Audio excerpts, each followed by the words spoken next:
Hi guys, dito kami sa Quiapo. Maghanap kami ng pag-food trip. Ito ba, sir? Dapat ko. Isa tayo doon. Oh?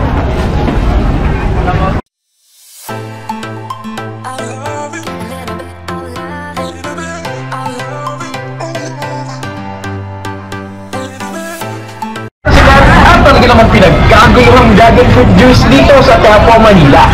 Yes, kailangan nyo natin madali dahil alam nyo ba na hanggang ngayong November na lang ang season ng prutas na ito. Kaya naman bago pa ako maubusan, katulad ni Corina Sanchez, napadayo rin ako dito para tikman ang kakaiba, sulit at sobrang happy na dragon fruit juice.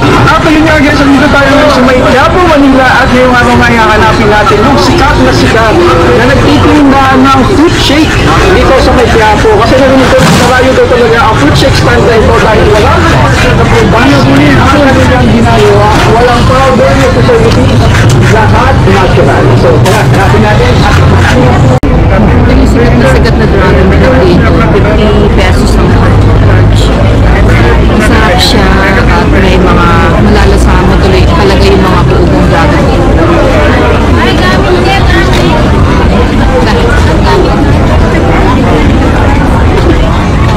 Ate, lahat lang.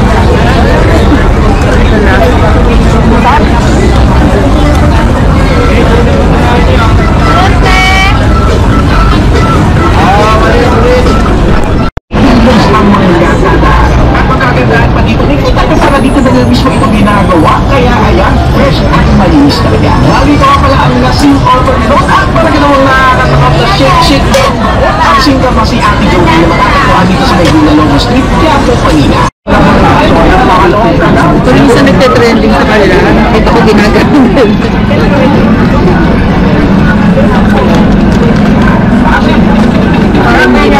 Sobrang na-enjoy ko talaga itong manggoong ni Ate Joey kasi grabe asim overload naman talaga. Tsaka kahit hindi ko teaspoon yung maglilihi ka dito. At syempre ang pinaka nagdadala talaga dito yung kanilang bagoong alamang na sila mismo ang gumagawa. At ang sabi nga nila dito, sariwang alamang ang kanilang hinahango sa nagotas. Asim nga naman. Tapos bumili na ito ng 3 araw at sila na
Wala kayo madami. Kulang po na madami.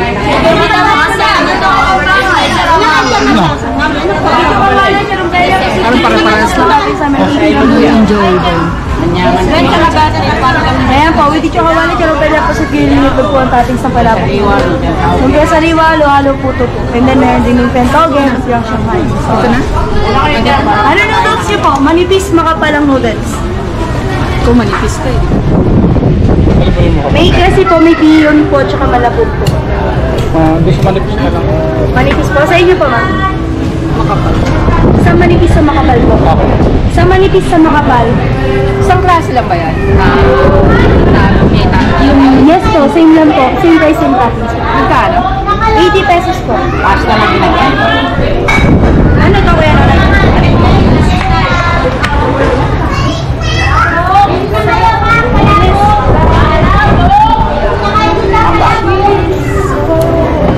Makapal po. Puto po, baka gusto nyo dyan.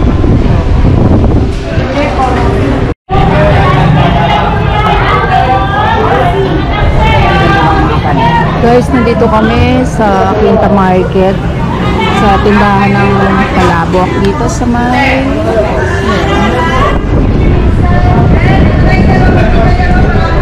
Noy and Josie. Dalawang klase ng palabok nila. Yung, ano tawag dyan eh? Maliit yung parang maliit yung pinaka pansit. Sa akin, mas makapal. Pero konti lang ang laki. Tapos meron siyang egg. Ano to? Ano to? Parang lechon to, no? Ano to? Liempo? Di lechon. Ito. Tapos may chicharon. Ay guys, kakauwi lang namin galing Quiapo. So, napakainit. Ano oras na? 4:35. 4:35. Naglibot kami doon sa kung kailan matirik ang araw. So, nanggaling kasi kami ng Divisoria. May binili kami. So, hindi na nga kami nagdala ng sasakyan dahil masikip. Tsaka balak namin talagang pumunta ng Quiapo para mag-food trip. So, ang una naming nakita ay yung ano yun? Yung drinks. Yan. Dragon fruit drinks. Yun yung ano, di ba? Yun yung isa sa mga nagte-trending doon. So ano, yung binili naming large na baso ay 50 pesos ang isa. So, masarap siya. Marami bumibili, no? Tsaka marami nang nagtitinda doon ng ganun eh. So ano, masarap siya, tsaka maraming ano, 'di ba, yung makakapamo talaga yung ano may mga buo-buong dragon fruit ano. So okay naman siya. Tapos hindi na kasi kami nakapag-ano doon eh, makapagsalitang mabuti o makapag-vlog mabuti kasi ang init-init tapos ang dami pang tao, 'di ba? So, tuloy-tuloy lang yung ginawa namin. Maharangan mo yung ipapagkano. So, tuloy-tuloy lang yung ginawa namin kain. Sumunod, malapit doon yung sa Mango. Trinay namin kasi nakita ko rin yun na nag-trending. So, maasim yung mangga. No? Pero nakakatuwa lang siya kasi, ano, di ba? May lalagyan siya na, ano ba tawag doon yung cup? Na mga plastic drinks. Lang naman. Oo, na may takip. Tapos lalagyan nila doon ng bagoong, isi-shake mo. Tapos may stick na doon. Okay naman pero super asim na. Super asim yung mangga. Hindi ko nga naubos. Then bibili sana ako ng vegetable. Marami kasi nung ano, palengke na kasi yung daanan na yan, di ba? Yung sa may malapit sa simbahan. Kaya lang, ang dami na namin dala. So dumiretso na kami sa tindahan ng Hopia. Ano pangalan ng tindahan ng Hopia? Parang may pangalan siya dito eh. Pero ano sa video? Oo. Na-videohan naman na. Hindi, meron dito ako nakitang pangalan eh. Ito? Chong. Ito yata Chong. Chong Tin Hopia. Ay, hindi. Kanina meron to. Lagyan mo lang ito sa tuloy. Oo. Ah, yung pala. Nandun lang pala. Okay. So, makikita nyo na lang dun sa vlog namin. So, sikat na sikat din tong, ano eh, Hopia Factory dun. Itong binili namin ay, ano to? Ube. Tapos, itong kundol. Itong isa di? Munggo? Ito, munggo. Ilang pieces po? 7 pieces. At ito, dati ano to? Black ano? Naka 250 din ako. So, ang sumunod namin pinuntahan ay sa Quinta Market. Hinanap namin yung trending na tindahan ng palabok. At yun, nakita nga namin sa may ano siya, left side ng Quinta Market sa bandang labas. So, marami doon na nagtitinda. So, yung nakainan namin ay kay Noy and Josie. Ang dami siya sahog, marami sarsa. Kaya lang, ang dami. So, pwede pang good, parang pang 2 person na siya, no? Hindi, okay lang. Okay lang. Busog-busog lang tayo kasi ang dami natin kinainan. Oo. Kaya pagdating doon, hindi mo na makakain. Pero ang dami rin talaga. Tsaka parang nasuya kami. So, dapat may binabalak pa akong puntahan yung Mrs. Unlimited kaso hindi na namin kakayanin.